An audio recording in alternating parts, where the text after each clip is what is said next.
So hello guys, कैसे हैं सभी लोग। आज हम लोग ले रहे हैं MCQ नंबर 2 पाथफाइंडर बुक से from the chapter Newton laws of motion. इस प्रॉब्लम में क्या कहा है कि ग्राउंड से ना h हाइट पे एक नेल फिक्स है। ओके, हमारे पास एक इंक्लाइन प्लेन है जिसके ऊपर भी एक नेल है b। अब a और b जो नेल हैं, इन दोनों के बीच में एक थ्रेड है। ओके, जो बी वाला पॉइंट है या कहें जो बी वाला नेल है, ये इस इंक्लाइन प्लेन पे कहीं भी हो सकता है।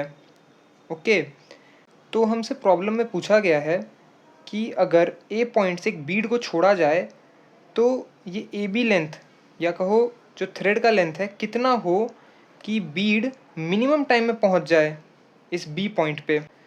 सो इसको मैं एक बार इंग्लिश में भी बता देता हूँ। We need to find the length of thread so that a bead released at A reaches point B in minimum time। Okay, so try करते हैं इसको करने का। तो A से B पॉइंट पे पहुंचना है एक बीड को। Okay, so let us suppose ये हमारा एक बीड है, तो ये यहाँ से यहाँ पे आएगा। ओके, सो इसकी इनिशियल स्पीड 0 होगी, राइट। इस डायरेक्शन में एक्सेलरेशन कितना होगा? वर्टिकली डाउनवर्ड्स एक्सेलरेशन g होता है। तो इसे अगर मैं कुछ एंगल अल्फ़ा मानूँ, सो इस डायरेक्शन में जो एक्सेलरेशन होगा that will be g cos alpha, right. तो मैं लिख सकता हूँ कि ए बी जो है ये होगा। ओके, अब अल्फ़ा जो है ये हमने माना है एक वेरिएबल, तो इसे हमें एलिमिनेट करना पड़ेगा। ठीक है, तो हमें इसे किसी के इक्वल लिखना पड़ेगा, राइट। क्योंकि अल्फ़ा हम लोग को नहीं पता है अल्फ़ा क्या है, हमें थीटा पता है, तो हमें थीटा के टर्म्स में ही करना होगा इसे कन्वर्ट, या फिर कोई रिलेशन निकालना पड़ेगा, राइट, जिससे कि हमें अल्फ़ा की कंडीशन मिल जाए फॉर मिनिमम टाइम। तो देखो हमें एच हाइट दिया हुआ है, थीटा एंगल दिया हुआ है। तो ज़रा इस ट्राइंगल को देखते हैं एक बार अच्छे से। सो इस ट्राइंगल में अगर हम लोग देखें, ये एंगल अल्फ़ा है, ये वाला एंगल क्या होगा? ये थीटा है। सो ये एंगल हो जाएगा 90 माइनस थीटा। ओके, और ये वाला एंगल भी हम लोग लिख सकते हैं sum of all angles equal to 180 degree से। So 180 minus 90, so 90 plus theta minus alpha, right. Okay, तो ये लेंथ हमें दी हुई है h, और हमें इस h लेंथ को ए बी से रिलेट करना है। तो यहाँ पे मैं ना साइन रूल लगा सकता हूँ, राइट। तो साइन रूल हमें क्या कहता है कि कोई भी साइड है वो लिखो डिवाइडेड बाय अपोजिट एंगल का साइन, वो इक्वल होता है। सो मैं लिख सकता हूँ h अपॉन अपोजिट एंगल का sine equal to A B upon opposite angle का साइन, राइट। अब इसको थोड़ा सिंप्लीफाई कर लेते हैं। So h upon 90 plus theta cos theta होता है। So cos theta minus alpha is equal to A B upon cos theta. तो यहाँ से ए बी में क्या लिख सकता हूँ? h cos theta upon cos theta minus alpha, right. तो यहाँ से मेरे को ए बी के लिए एक और मिल गया एक्सप्रेशन। सो h cos theta upon cos theta minus alpha. हमें टाइम निकालना है ना, तो यहाँ से टाइम कैलकुलेट करते हैं। So T square will be equal to 2h cos theta upon g cos alpha cos theta minus alpha.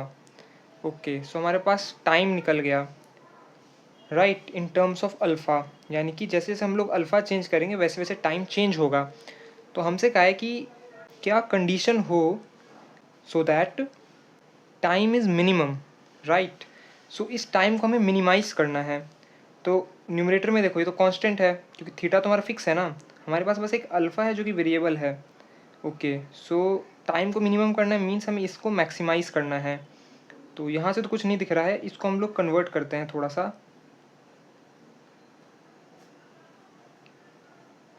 ये तुमने पढ़ा होगा formula cos A plus cos B से। हम इसे लिख सकते हैं cos theta plus cos theta minus 2 alpha, right. इसमें तुम कॉस से प्लस कॉस बी का फॉर्मूला लगाओगे ना तो यही आएगा। तो हमने क्या किया, इसको cos A plus cos B में कन्वर्ट कर दिया। वो करने के लिए मुझे इसको 2 से मल्टीप्लाई और डिवाइड करना पड़ा, ओके। इसलिए ये g/2 हो गया यहाँ पे, ओके। तो अब हमें क्या करना है, डिनोमिनेटर को मैक्सिमाइज़ करना है। सो कॉस थीटा तो फिक्स है, तो इसकी मैक्सिमम वैल्यू पे ही टाइम मैक्सिमम होगा, आई मीन मिनिमम होगा, राइट। सो इसकी वैल्यू मैक्सिमम क्या हो सकती है, 1, right. So cos theta minus 2 alpha equal to 1। So 1 कब आता है कॉस थीटा का वैल्यू, एट 0 डिग्री, राइट। तो इसको मैं लिख सकता हूँ cos 0। So theta minus 2 alpha equal to 0। So हमें अल्फ़ा निकालना था ना, so alpha will be θ/2। So ये हमें मिली कंडीशन कि अगर अल्फ़ा θ/2 होगा तो टाइम मिनिमम होगा, ओके। सो अब क्या करने वाले हैं हम लोग, हमें लेंथ ऑफ थ्रेड निकालना था ना। सो यहाँ बस अल्फ़ा पुट कर देंगे, हमारा आंसर आ जाएगा, क्योंकि ए बी हमारी लेंथ ऑफ थ्रेड है। So it will be h cos theta upon cos θ/2 हो जाएगा ये। तो मैं इसको लिख सकता हूँ ना, h cos theta into sec θ/2। तो ये आ गया हमारा ऑप्शन नंबर डी, ओके।